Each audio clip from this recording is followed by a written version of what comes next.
তো নমস্কার, সবাই কেমন আছেন? আশা করছি সবাই ভালো আছেন। তো চলে এসেছি আরও একটা দারুণ ভিডিও নিয়ে। তো আজকের তো যেহেতু সকাল থেকে বৃষ্টি বৃষ্টি ওয়েদার, আকাশটাও বেশ মেঘলা। তো যাই হোক, আর বৃষ্টি হলে আমাদের বাড়ির চারপাশটা তো বেশ সুন্দর লাগে কিন্তু। তো চলুন, যাই হোক, রান্না তো করতে হবে, বৃষ্টি হোক আর ঝড় হোক, রান্না তোমার করতেই হবে।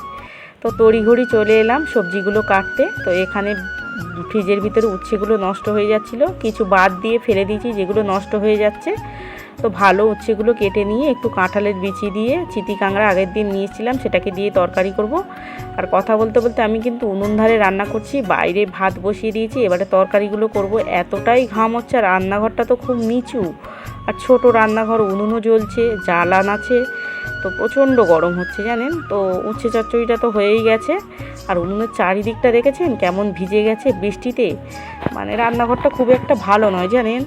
আর রান্নাঘর একটা নতুন বাঁধতে হবে, না হলে খুবই অসুবিধা হচ্ছে।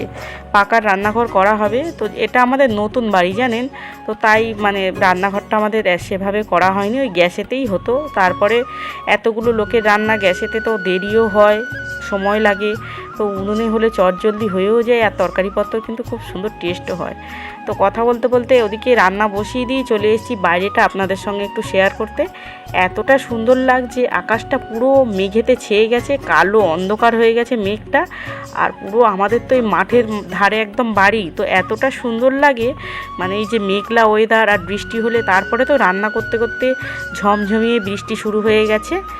তো যাই হোক, কথা বলতে বলতে এদিকে চলে এলাম রান্নাঘরের দিকে।